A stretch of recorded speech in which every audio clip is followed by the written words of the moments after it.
Brought to you by Techno Camon 30 series.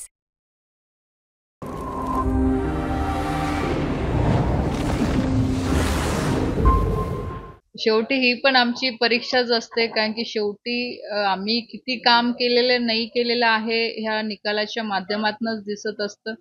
तर साहजिकच आहे, धाकधूक असतेच. तशा पद्धतीच्या सूचना त्यांनी पक्षाला सुद्धा दिलेल्या होत्या आणि त्या अनुषंगाने जो काही त्यांचा 40 वर्षाचा अनुभव राहिलेला आहे त्या अनुषंगाने त्यांनी काम केलेलं आहे. बघा, अजून निकाल पूर्णपणे हातात आलेले नाहीये. इथं कुठे फोडाफोडीचं राजकारण झालेलं नाही.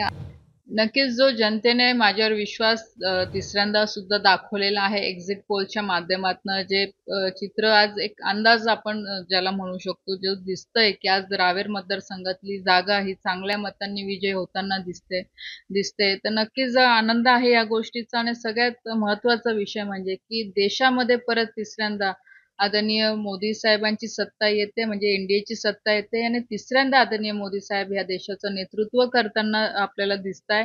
आणि जी जनतेची इच्छा होती, आणि सगळ्यात महत्वाची गोष्ट म्हणजे की 2014-19 पेक्षा सुद्धा ह्यावेळेस जागा वाढताना दिसताय. तर याचा अर्थ हा स्पष्ट आहे की मोदी साहेबांवर म्हणजे जनतेचा मोदी साहेबांवर विश्वास आहे आणि या देशाचं नेतृत्व एक सक्षम हातामध्ये दिलं पाहिजे. जो विश्वास लोकांचा होता तो पूर्ण होताना दिसतोय.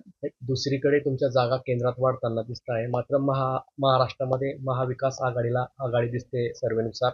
आणि एक प्रकारे बघितलं तर हे फोडाफाडीचं राजकारण जनतेला पटलेलं नाही कुठेतरी.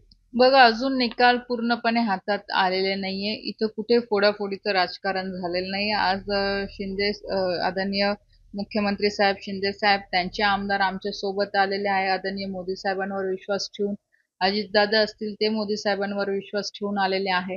तर निश्चितच याचं जो काही निकाल आहे तो येणाऱ्या 4 तारखेला दिसेलच. पण आज आपण असं काही कुठे म्हणू शकत नाही की आमच्या जागा महायुतीच्या ह्या कमी आलेल्या आहे, कारण की शेवटी एक्झिट पोल पण जसं मी सुरुवातीला सांगितलं एक अंदाज आहे. अजून निकाल यायचं बाकी आहे. तर नक्कीच 4 तारखेला हे चित्र सगळं स्पष्ट होईलच. काही धाकधूक वाटतंय, निकाल समोर आहे, उत्सुकता देखील सीमेला पोहोचली आहे. शेवटी ही पण आमची परीक्षाच असते, कारण की शेवटी आम्ही किती काम केलेलं नाही केलेलं आहे ह्या निकालाच्या माध्यमातूनच दिसत असतं.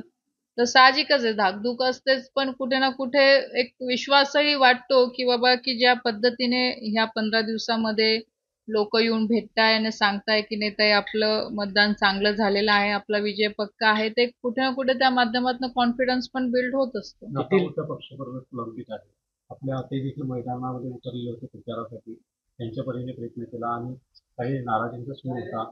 त्यांच्या संदर्भात काय वाटतं तुम्हाला नेमकं? बघा, नाथाभाऊंनी ह्यावेळेस स्पष्टपणे सांगितलं होतं की मी रावेर लोकसभेसाठी आणि माझ्यासाठी ते काम करतील. तशा पद्धतीच्या सूचना त्यांनी पक्षाला सुद्धा दिलेल्या होत्या आणि त्या अनुषंगाने जो काही त्यांचा 40 वर्षाचा अनुभव राहिलेला आहे त्या अनुषंगाने त्यांनी काम केलेलं आहे.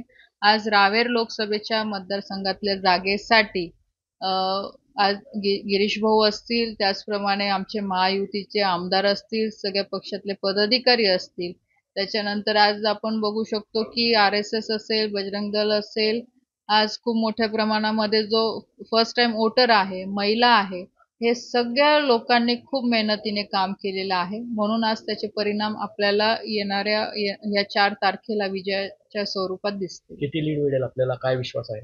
लीड मला असं वाटतं की ह्यावेळेसही 1.5 ते 2 लाखापर्यंत लीड राहील. तो वाढूही शकतो, पण एक अंदाज मी सांगते की 1.5 ते 2 लाखापर्यंत तर निश्चित राहील.